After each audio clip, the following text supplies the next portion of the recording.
Bom, então a minha igreja, eu já tenho 3 colunas, mas vamos para a quarta. 1 João 5, verso 6. Este é aquele que veio por meio de água e sangue, Jesus Cristo, não somente com água, mas também com a água e com sangue. E o Espírito é o que dá testemunho, porque o Espírito é a verdade. Então, a terceira ponto, a doutrina católica, o credo, né? Fala sobre Deus Pai, né? O credo fala que sobre Deus Pai, Deus Filho e o Deus Espírito Santo. Fala que desceu no mundo dos mortos e tal, e ressurgiu no terceiro dia e tudo mais. Então, a Bíblia está falando que o Espírito Santo é Deus. É Deus. Então eu pergunto, quem é mais antigo? Pai, Filho ou Espírito Santo? Pensa bem. Quem é mais antigo? Um prêmio para quem Eles estão todos um só. Como? Está acertando, está acertando. Na verdade, o que é? Jesus é eterno. O Pai é eterno. E o Espírito Santo é eterno. É eterno. Então, alguns dizem que o Espírito Santo é uma força que vem de Deus. Mas eu pergunto, será uma força? Como se fosse uma tomada, que quando você precisa você liga e depois desliga? Eu não vou ler textos aqui, mas eu vou só citar. Mais à frente a gente vai ler mais outros estudos, pode chegar lá, então eu vou só citar agora. Atos capítulo 5, verso 4. O que fala lá? Atos diz, Pedro falou para Ananias, né? Por que você mentiste ao Espírito Santo? E em seguida ele fala, você não mentiu a homens, você mentiu a Deus. Então ali Pedro coloca o Espírito Santo como sendo quem? Como sendo Deus. Como sendo Deus. A Bíblia também fala no livro de São João, ali no capítulo 14, no capítulo 16, fala que quando ele vier, ele convencerá o mundo do pecado, da justiça e do juízo. Ele ensinará toda a verdade. Eu pergunto, seu computador é uma força? Tem energia no seu computador? Tem. Ele consegue ensinar alguma coisa? Você ensina o que põe lá. Mas aqui fala que o Espírito Santo, a Bíblia fala que ele entristece, ele ensina, ele guia. Então o Espírito Santo é o que? Deus.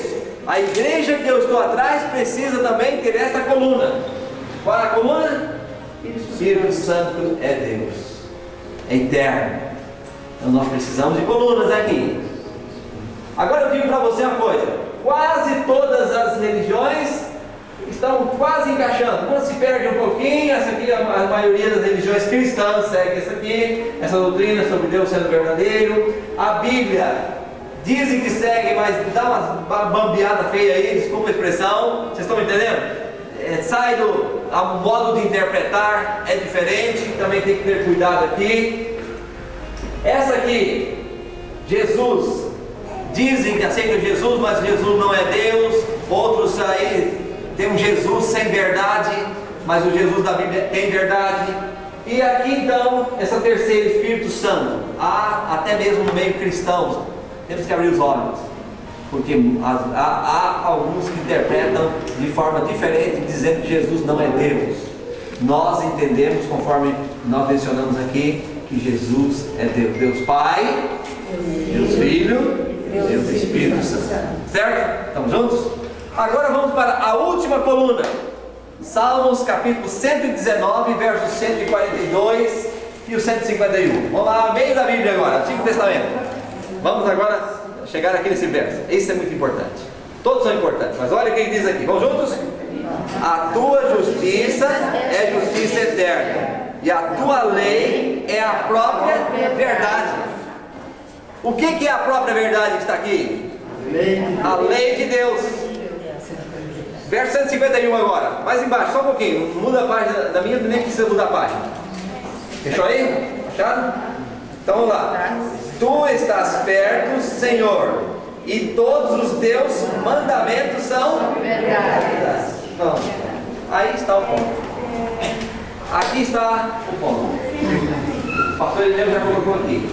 A lei de Deus está aqui. Esta agora, constrói a casa aí, pastor. Faz o telhado da casa aí. O pastor Eliel é engenheiro e trabalha melhor aí no sistema. Faz direitinho. Aqui está a casa do Senhor. Precisa ter. Pode ir. Tá no caminho. Isso, aí. Aqui está a casa do Senhor. Precisa dessas colunas. Você concorda que precisa ou não concorda? Precisa ou não precisa? Precisa. E agora nós precisamos dessas colunas. Mas vamos falar um pouquinho dessa aqui. Dessa última. A lei de Deus. A lei de Deus foi sequestrada. A lei de Deus foi sequestrada. A lei de Deus foi atacada pelo inimigo e foi assim destruída praticamente. Hoje você vê em alguns segmentos religiosos aquela placa bonita. Aqui estão os que guardam o mandamento de Deus. Agora, quando você vai pegar nos mandamentos, ele vai ver, cadê os mandamentos? Eu vou contar aqui com todo respeito. Meu pai, ele vivia na religião, e ele vivia na sinceridade. Tem muitas pessoas sinceras, tá? Ele vivia lá e ele um dia enfrentou um problema. Ele viu 2 mandamentos que não estavam conferindo. Ele pegou esse livrinho aqui. Eu gosto de andar com ele. Esse aqui é o catecismo. Eu tenho respeito por ele. Esse aqui é o catecismo. Eu estou aqui com a Bíblia. E meu pai pegou um e pegou o outro. Aí pegou o primeiro mandamento. Aqui está escrito o que é o primeiro mandamento? Vamos entender de cor.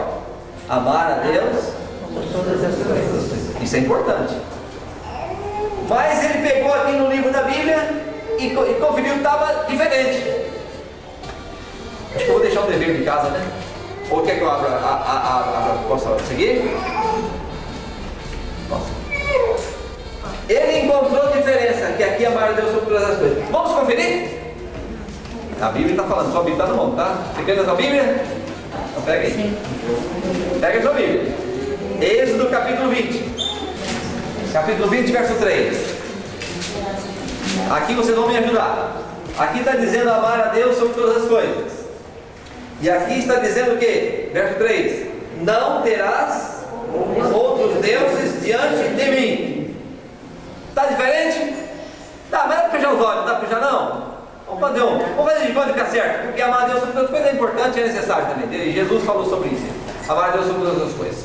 Só que aqui está dizendo amar a Deus sobre todas as coisas. E aqui está dizendo não terás outro Deus diante de mim. O segundo mandamento. O que diz aqui? Hã? Vocês querem pegar aqui? Aqui está dizendo não tomar seu nome em vão. Aqui. Não tomar seu nome em vão. Na Bíblia, só vamos ler a primeira parte, do verso 4. Vamos juntos? Não farás para ti imagem de escultura, nem semelhança alguma. E aí segue, não adorarás, etc. Então aqui está dizendo não tomar o nome do Senhor Deus em vão. Lá está dizendo que não fazer imagem de escultura. Então vamos fazer o seguinte, meu carro está ali, um carrinho simples. Mas eu dou ele de presente, se você achar no catecismo o segundo e o quarto mandamento. Se você achar no catecismo aqui, está escrito aqui, o segundo e o quarto mandamento, você vai no carro.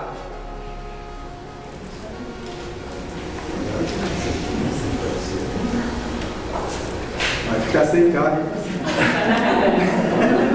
Será que ninguém vai achar? Está aí, está aí. Sabe, meus irmãos, não está aqui. O segundo mandamento e o quarto. O que foi feito? Aqui, para fazer isso aqui, foi depois do ano 321 depois de Cristo. E o que foi feito aqui? Foi tirado o segundo mandamento e o quarto. Aí acrescentaram um e dividiu o 10º em 2. Fizeram isso aí. Aí ficou 10 também. E qual mandamento foi acrescentado? eu volto a oferecer o carro se tiver, se você achar aqui. Ó. O terceiro mandamento daqui diz: guardar os domingos e festas. E na Bíblia, o terceiro mandamento, aí vem como foi feito aqui. O segundo mandamento daqui o segundo daqui está aqui na Bíblia. O segundo aqui está sendo, deixa eu ver qual, o terceiro aqui na Bíblia, verso 7. Não tomarás o nome do Senhor teu Deus em vão. Então, na Bíblia está assim. Aqui está como se fosse o segundo. Agora, o terceiro do catecismo está dizendo: guardar os domingos e festas. E aqui na Bíblia, o quarto mandamento fala: lembra-te do dia do sábado para santificar. 6 dias trabalharás, para toda a sua obra. Agora eu vou dizer o que aconteceu com meu pai. Meu pai comparou os dois. Meu pai então ficou indignado, assim, ficou preocupado, e ele foi até o Papa e perguntou: por que está diferente? Não é possível, a Bíblia não muda, o ser humano não pode mudar a Bíblia, está diferente. O que aconteceu? Seu Manuel, disse o líder religioso, se preocupa com isso não. A igreja tem poder para mudar a Bíblia. E meu pai disse: não é possível, não é possível. E ele então resolveu, o padre deu o caminho para meu pai. Disse: há uma igreja que guarda o sábado e não adora imagens, que guarda a lei de Deus. Há uma igreja que tem essas colunas aqui, tem essas colunas, e essa igreja se chama Adventista do Sétimo Dia. E meu pai foi atrás, e depois de 30 dias que eu nasci, o meu pai se batizou. Meu pai então batizou na igreja Adventista do Sétimo Dia, porque ele viu dentro da Bíblia. Você quer negociar na filosofia? Filosofia tem abundância. Mas você quer a Bíblia? Então, meu amigo, ou você vai ter que mudar, ou você vai ter que pedir para Deus: Deus, resolve esse problema para mim. E Deus vai falar assim: bom, tá aí, o ponto de prova está esse aí. Deus dá pontos de prova para nós. Dá ou não dá? Dá pontos de prova. Você quer ser fiel a Deus? Requer mudança, requer renúncia, requer transformação. E aí tem coisas que nós temos que estar igual à Bíblia. Temos que ver se está igual à Bíblia. E você sabe, nesse ponto aqui, eu quero dizer para vocês: alguns dizem, Jesus veio e mudou tudo, pastor. A Bíblia Sagrada, o próprio Jesus, será que mudou? Vamos ver se Jesus mudou? Abre São João capítulo 14 e o verso 21. E olha o que Jesus declarou nesse texto. É demais para mim, é lindo demais. Medite nele. Acharam? Medite nesse texto. Olha o que Jesus falou. 14 e 21. 14 e 21. São João. Tudo ok? Vamos ver? Aquele que tem os meus mandamentos e os guarda, esse é o que me ama. E aquele que me ama será amado por meu Pai. E eu também o amarei e me manifestarei a ele. Olha só o que Jesus fala. Vamos transformar aqui nossas palavras assim. Olha o que Jesus disse: aquele que tem os meus mandamentos e os guarda. O resto é conversa fiada. O resto está fazendo de conta. Vocês estão entendendo? É assim, não é? Jesus foi claro, ó. Aquele que tem os mandamentos e os guarda. Não é só ter, eu sei de cor, não. Jesus disse: aquele que tem os mandamentos e os guarda, põe em prática. É difícil? Difícil, mas está lá, Deus está ajudando, Deus dá força, Deus ajuda. Então, aquele que tem os mandamentos e os guarda, esse é o que me ama. Ué, então e os demais? Eu não sei, nem vou falar. Mas você prova que você me ama. É como se fosse a esposa que você falaria: eu te amo, querida, eu te amo. Aí a esposa um dia fica doente. Eu preciso, hoje, tarde, à noite, está com dor, e fala para o seu esposo: eu preciso que você vá à farmácia. comprar um remédio, está chovendo, tá à noite, mas eu estou sentindo muita dor, eu preciso. Aí ele fala: querida, eu te amo, mas eu vou dormir, eu estou cansado, eu não sei o que, eu vou fazer. Espera aí. Aí o barco afunda. É ou não é? Aí não mostrou, na hora de mostrar que ama, não mostrou. É o que Deus fala aqui. Cadê a hora de mostrar que ama? Pula do barco. Mas nós não podemos, irmãos, dizer: olha, foi culpado, ser culpado. Não, nós temos que ver o seguinte: o meu pai, por exemplo, a culpa não foi dele, que ele guardou, não estava guardando a Bíblia. É que ele não conhecia.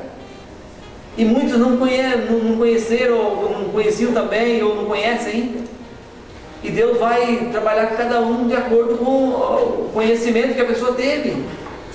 E com a vivência daquele conhecimento, passou a viver. E por isso então Jesus foi claro aqui: aquele que tem meus mandamentos. Quais são os mandamentos? Você achou na esquina aí qualquer coisa? Não, está lá, ele está lá. Ele escreveu com o dedo dele, com o dedo, tem a assinatura dele, ninguém muda. Como é que é, irmão? 18:31 de Deuteronômio, não, Êxodo 18:31. Lá diz: Deus escreveu com o dedo dele. Então tem a assinatura dele, está ali, não adianta querer mudar. E outra coisa, se fosse para mudar a lei, Jesus nem passaria pela cruz. Porque o caminho era difícil demais. E por que ele foi para a cruz? Porque tinha uma lei perfeita. E a lei de Deus perfeita precisava de alguém para obedecer. E Jesus obedeceu na íntegra. Hoje ele dá força para você obedecer. Por isso que ele falou: aquele que tem os meus mandamentos e os guarda, esse é o que? Me ama. E aquele que me ama será amado de quem? Do meu Pai. E eu virei e me manifestarei para ele. Gente, Jesus está vindo. E ele vai se manifestar para quem? Para aquele que tem os mandamentos e os guarda. Porque aí está mostrando que ama na prática. Não está só dizendo: ah, eu te amo, e só de boca para fora. Vai lá na farmácia comprar de madrugada, porque ama. Você não paga, faz tudo para Deus. Então, querido, aqui está um ponto muito importante que a Bíblia está me descrevendo. Esse é um ponto. Agora eu digo: às vezes requer decisão profunda. Às vezes não é para agora, para esse momento aqui, agora, Senhor, eu tenho que agora sair chutando balde aqui. Não. Você vai pensar, vai em casa, vai refletir, e você vai ver: tem sentido o que a Bíblia diz ou não tem? Agora Deus faz a pergunta: o que você vai fazer com a verdade que bateu no seu coração? Você vai ser como Pilatos? Pilatos fez isso. Foi mal. Não quis que a verdade entrasse no coração. Vocês viram? E agora, qual a forma de nós nos protegermos contra os dardos inflamados do diabo? Agora vamos lembrar o texto inicial que nós lemos. Efésios falou o que lá? Revestindo-nos de toda a armadura de Deus. E depois falou que uma armadura é chamada verdade. Vocês estão entendendo? A verdade.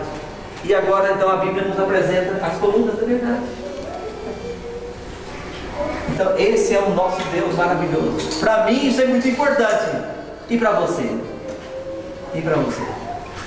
Eu tenho certeza que cada um aqui já teve o seu grande encontro com Jesus. Já tomou a sua decisão. Mas se tiver alguém aqui ainda que está precisando disso, fale com Deus hoje, não sou eu que vou resolver. Eu tenho meu caso para resolver com Deus, você tem seu caso. É cada um individualmente. Deus, eu quero viver na luz da tua palavra.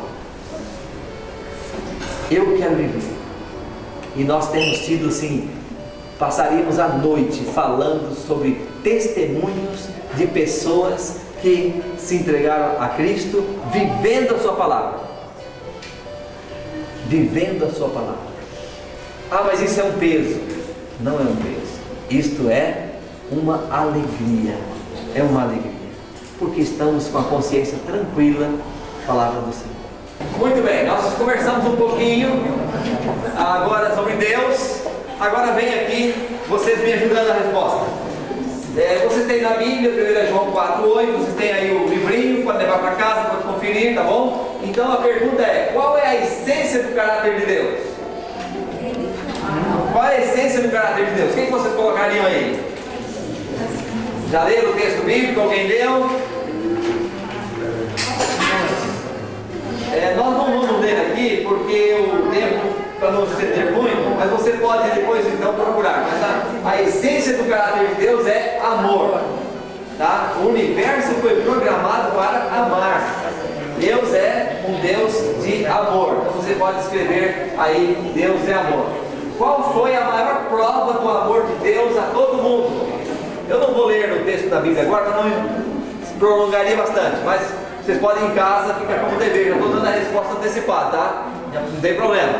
Então vamos lá. Lá o texto fala assim: porque Deus amou ao mundo de tal maneira que deu seu Filho, Seu Filho unigênito, para que todo que nele crê, não pereça, mas tenha a vida eterna. Então qual a maior prova do amor de Deus para esse mundo? O que vocês acham? Qual a maior prova do amor de Deus? Tudo bem, dar a vida eterna. Mas eu teria a vida eterna se eu não cresce? Eu vou ser salvo, né? Preciso crer. Agora, eu teria a vida eterna se Jesus não tivesse vindo? Não. Então o texto fala, porque Deus amou o mundo de tal maneira. Aí ele fala logo em seguida, deu seu Filho. Então, enviou Jesus. Aí eu fiquei nessa daqui. Entendeu? Porque o texto já está induzindo, né? Deus amou o mundo de tal maneira que enviou Jesus. Enviou Jesus para salvar. Bom, agora a seguinte pergunta: o que Deus tem prazer? Deus tem prazer no castigo, na morte e na misericórdia. Olha só, mais à frente tem muita coisa para conversar sobre esse tema, hein? Porque existem teorias por aí. Teorias dizendo que Deus é um Deus que está para vinga do ser humano, castigar, manda para o inferno, manda para o purgatório. Tem um monte de coisa assim. E depois vai ter a teoria da morte também, né? Muitos falam aí que a teoria platônica, vocês conhecem a teoria de Platão, né? Que o ser humano morre, mas não morre, reencarna. Tem uma série de coisas. Depois aí fala sobre corpo e alma. Alguns falam corpo e alma e espírito. Vamos chegar a esse dia também. Muito interessante o tema.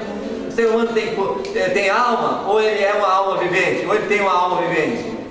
Então são temas assim. Eu só estou mostrando que são muito interessantes para serem discutidos, né, tratados aqui. Então, Deus tem prazer em quê? Olha, você conhece aquele elemento bandido ruinzinho, bem ruinzinho?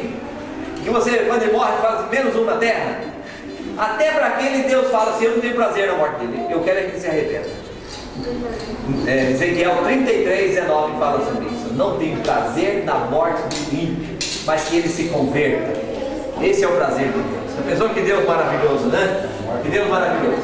Pergunta número 4. Quais são as 3 pessoas da divindade unidas em amor? Essa daí nós já falamos sobre, já demos essa resposta no decorrer da lição, do estudo. Deus Pai, Deus Filho, Deus Espírito Santo. O universo foi programado para amar. Isso nós não podemos esquecer. Você sabia que na pandemia eu estive pensando sobre esse assunto? E foi o seguinte, eu notei que a pandemia estava por todo lado, mas a agricultura se manteve, praticamente não foi afetada. Parece que Deus falou assim: bom, pandemia eu vou permitir que esse trem rode aí, mas eu não vou afetar o alimento de vocês. Deus manteve, dando chuva, né? Deus foi pródigo em abençoar a humanidade nesse aspecto aí, né? Cuidando. Então, tudo. Você vê, eu estava passando, eu gosto de caminhar ali próximo à linha de trem, próximo à minha casa, tem a linha de trem, e tem um lugar verde, muito agradável. Aí esses dias eu estava passando, olha quanta goiaba madura perdendo aqui. os pobres, aqueles que não tem nada para comer, se quiser vir, pega aqui também, dá vontade. Então Deus é pródigo em tudo, né? Aí eu estava analisando um tempo atrás, aí, fazendo uma análise assim, rápida, né? bem simplória, mas estava pensando, olha, tem certas coisas, o mamão, por exemplo, essas frutas, né? Analisando as frutas, o mamão, ele produz, mas só produz uma vez e depois o pé morre. Mas o mamão tem tanta semente dentro dele que produz dezenas e dezenas de outros pés também. Já a banana no cacho, produz o cacho e depois o pé também cai. Mas acontece que outros pés nascem ali próximo àquele, então está tudo organizado. Você pega uma outra fruta qualquer, você vê que ela está bem protegida com a casca ali, só a casca para proteger, para os insetos não chegarem, para fazer bem para nós. Tudo o Criador programou com perfeição. Vocês percebem isso? É maravilhoso, né? Então o nosso Deus realmente, Pai, Filho e Espírito Santo, sempre mostrando o seu profundo e eterno amor para nós. Agora as coisinhas da vida aí, as encrencas, e quanto mais distante a gente está de Deus, mais a gente vai olhando para esse lado sujo. Mas quanto mais a gente está perto de Deus, mais a gente vai vendo a maravilha do seu poder. Certo ou errado? Não faz sentido? Então, meus irmãos, até aqui nós podemos então ver, vale a pena seguir esse Deus. Irmão Flores, o senhor está arrependido em seguir esse Deus? Arrependeu em algum momento? Nenhum instante. Nenhum instante. Nenhum instante. Sempre é uma... 76 anos. Olha aí. Seguindo esse Deus. Não me arrependo um minuto. Amém? Amém. Tinha 8 anos de idade quando aceitei Jesus. Louvado seja Deus. Merece uma salva de palmas, merece?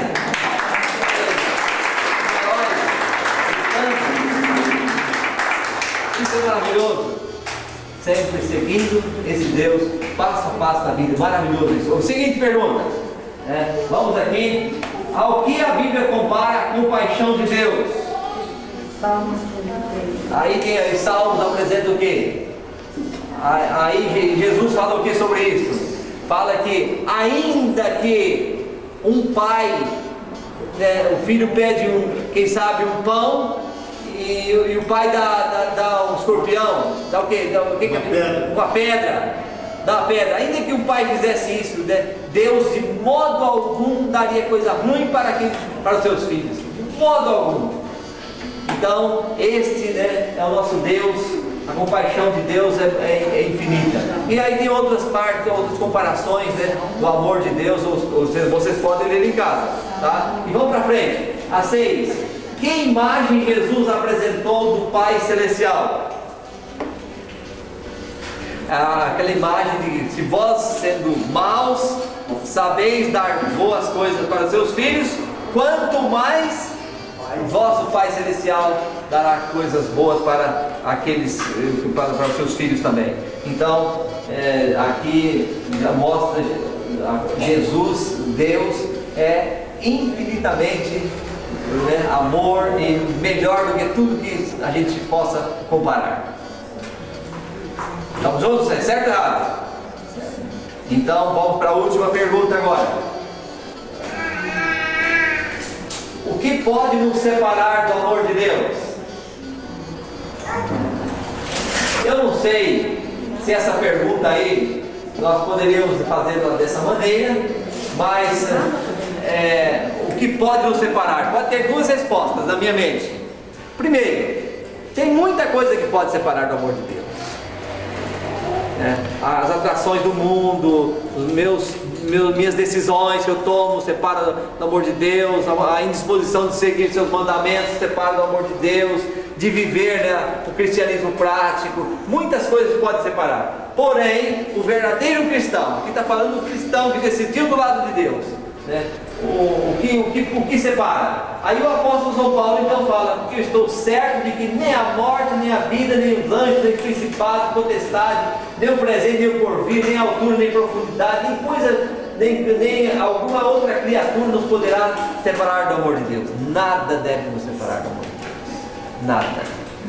Pastor, Diga aí. acho que essa pergunta ficaria melhor se ela ficasse exposta de uma outra forma, né? haveria alguma coisa que impedisse que Deus nos amasse?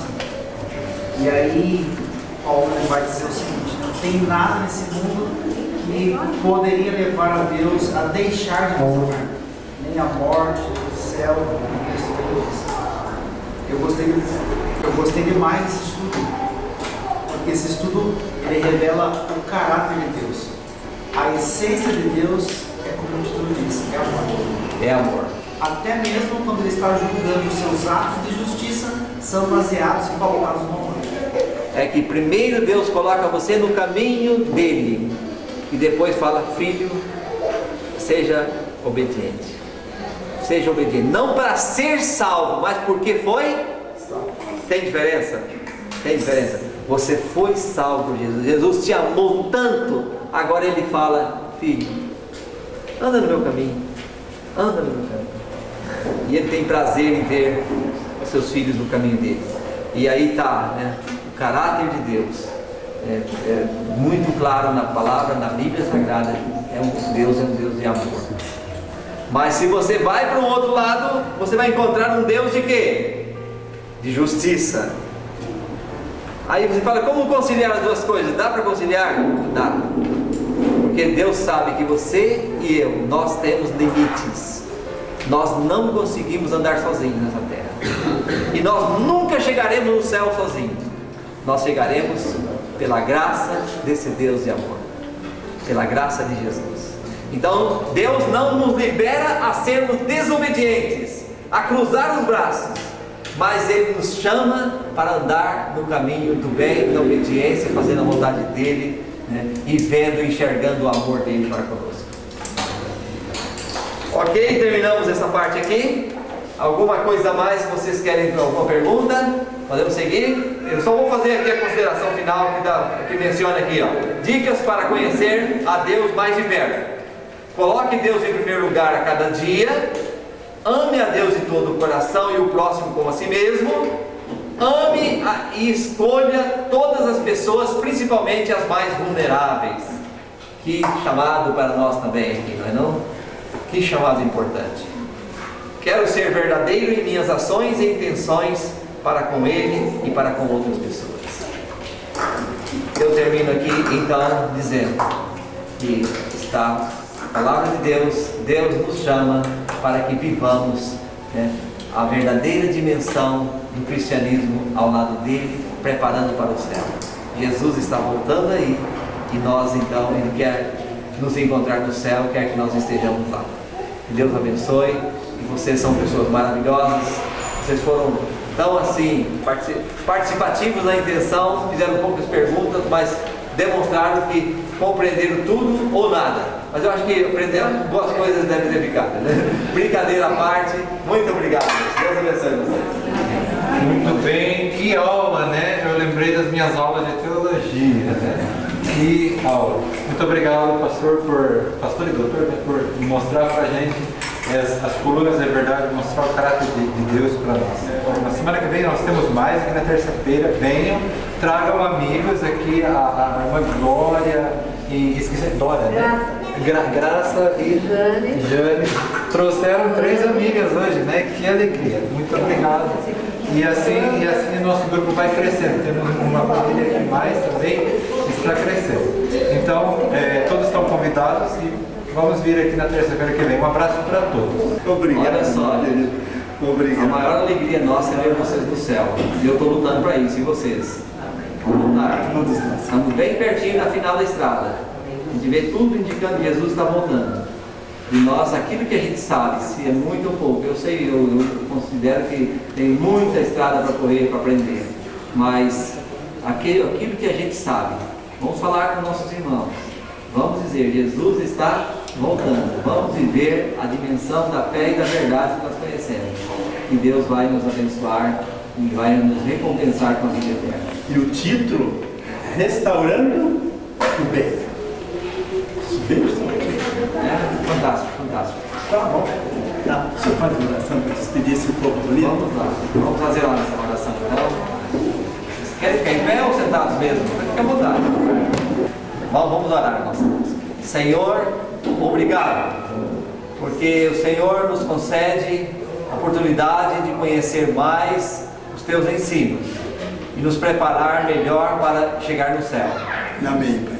Muito obrigado por todos os alunos que aqui estão. Amém. Todos que estão envolvidos no aprendizado, no conhecimento, e que cada um, Senhor, possa ter a porção do Espírito Santo para ter um melhor preparo, uma melhor compreensão daquilo que o Senhor espera para nós nesses últimos dias. Amém.